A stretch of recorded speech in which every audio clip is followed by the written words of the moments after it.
Greetings. You have just clicked into the first online lay servants class that we're working on here in the York District of the Susquehanna Conference of the United Methodists. This is the first class that personally I'm putting together this way, and the first one we're doing for the district. Over the course of time, we'll get better at the software. I'll probably find nicer ways to do things, but this is a good start. You have a lot of things that will be at your fingertips as we move on, and I'll bring those up from time to time. I wanted to start with telling you something about me. I'm currently serving as pastor of Bethany Felton, a magnificent small country church. It's south of Red Lion. For those who don't know Red Lion, that's south of York. And for those who don't know where York is, that's south of Harrisburg. Pretty much everyone knows Harrisburg. I was in computer engineering for about 20 some years, then went to seminary. I have to learn how to type. Was ordained, went back to seminary to get a doctorate. But I kept all of my geek skills, which is kind of obvious since I'm doing this here. Something most people don't know about me is I do close-up magic. Used to do it a lot more before I went into the ministry. And I used to do a lot of kids' parties. And if you really want to learn how to deal with groups and become an impromptu, shall we say, speaker, learn how to do kids' magic parties. So when the kid says, "I see the string," or "I know how you did it," you have to react on your feet and try to convince them that they're either seeing things or they don't know what they're talking about. But it did harden me for this kind of work. I have done classes back in the 90s in leadership skills. I taught at the college level in the 1980s as an adjunct professor in computer science. So I do have some speaking experiences. And we're going to talk about some things here. For those who have taken the advanced preaching class with me, and there may be a couple of you in there, we're going to be talking about presentation skills, because you could write the greatest sermon in the world, but if you don't know how to deliver it, you just bored a whole lot of people. And for those of you who said, "Oh, I remember what he said in the first class," because I've only done this presentation skills part since it would be 2014, consider it a review. Or, of course, you have the option, which is really cool about the Versal class, is you can just skip that lesson. That's fine by me. You might want to listen to it again because you might say, "Gee, I forgot what he said." Highly unlikely. Let's move on. Why are we here today? Well, any course you take, any degree you get, I believe you get a toolkit, kind of like Batman with his utility belt, that you're going to gain some knowledge that you can place in your utility belt and pull out when you need it, and to continue your own research, to continue your own learning, so that you can pick up a book on presentation skills or advanced presentation skills and say, "I know what the basics are." So that you can look at a book of exegetical skills, whether it be Hebrew or Greek or Old Testament, New Testament, it doesn't matter, and say, "Gee, I know how to do that already." We'll look at different kinds of preaching. We'll look at some research tools. Now that we're doing this in a video, I can show you things like BibleWorks, which is one of the biggies that I use, if you want to learn more about the actual language being used. Because I believe strongly that we need to get back to, what did the people hear when Isaiah spoke? What did people hear when Jesus spoke? That's where the true meaning of the scripture is. Then we'll learn this big fancy word called hermeneutics, which brings it into the present. Homiletics is also a way of doing that. We'll say, well, okay, so now we know what the people in Jesus' day thought he was saying. What does it say to me today? Because the scripture is timeless. And especially in the Hebrew language, where you have a present future tense, where a prophet could be talking about his time period, and he could be talking about your time period. You'll also notice that you have to get used to this webcam thing because everything's backwards. Because I'm looking at myself like I'm in a mirror. So if I move my left hand, it really shows up on the right part of the screen. You'll see that as it goes along, and I'm sure I'll get better at it as we do this. Let's continue on for a bit. Why this format? Why are we doing this online? Why are we creating lectures? Simple. Allows you to take the course at your own pace. You might sit down one day and say, I'm going to take this Advanced Preaching 2 course. That's great.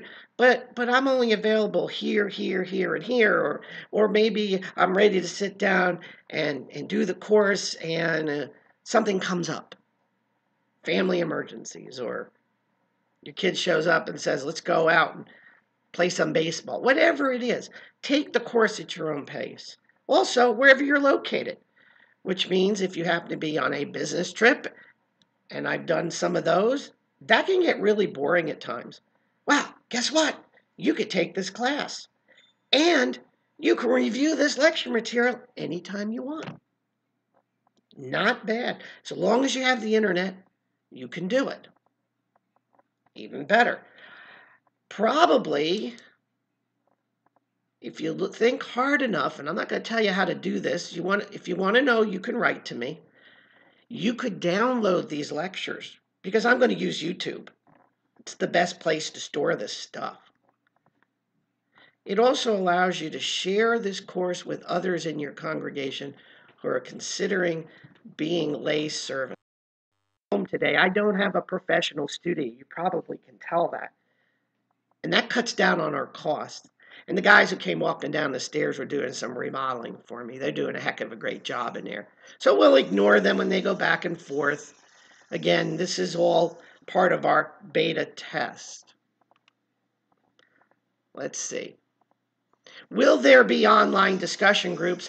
We're going to schedule online discussion groups. They're going to be called webinars. We're going to set them up through something called anymeeting.com. What's good about AnyMeeting is that you don't have to download software. You don't even have to sign in. We'll make these webinars open to anyone who. If you have signed up for this course in a scheduled way, because we'll schedule them through the Lay Servant Advisory Team Chairman. Now, that's the name I believe we're using in the York District. I hope it's the name across the conference. Sometimes you don't know.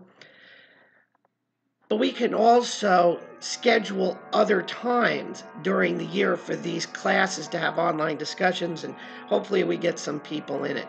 How often depends on the number of requests. I also put my email there. If you didn't scratch it down yet, you can write to me and we can do some email exchanges, or I can set up a webinar that's just you and me. I'm here to help you, and if that's the way to do it, I'm okay with that. Now I'm going to erase my whiteboard real quick. Again, that's the email where you can get in contact with me. Moving on. There are going to be questions after each of these lectures. These are general comment questions. I want you to think about what's going on. I'm going to ask you some questions even after this intro. Do you want to answer them? The answer is yes, you do. Because your thoughts, I will read them.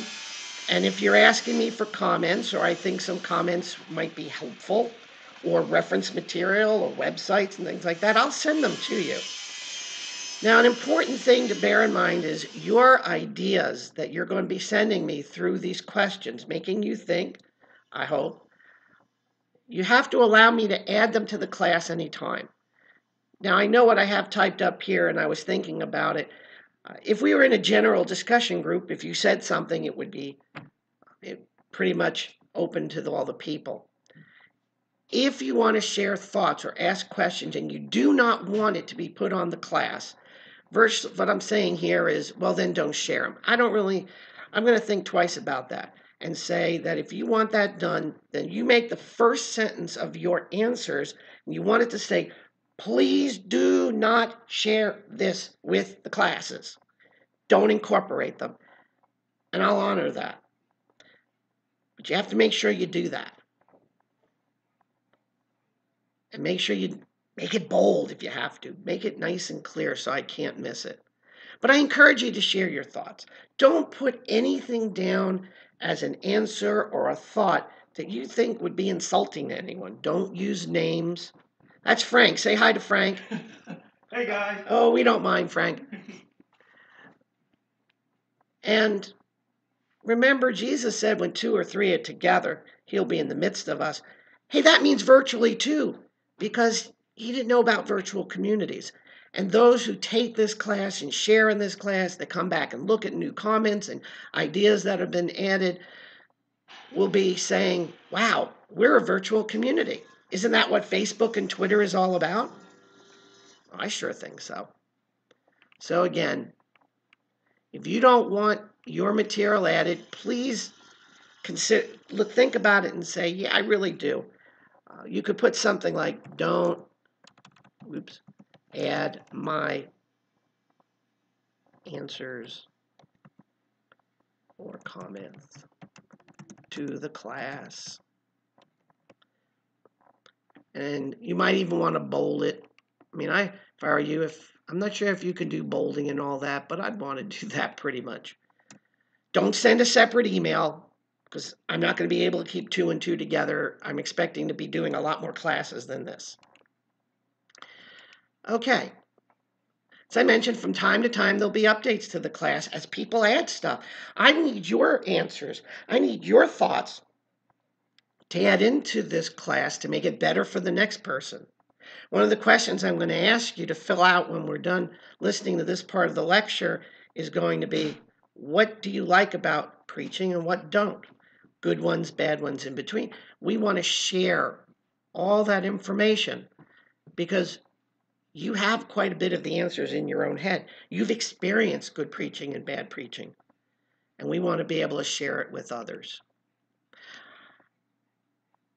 We'll start here, take a look at the questions in the lessons, answer them, we'll move forward. And God bless, and we'll be back soon.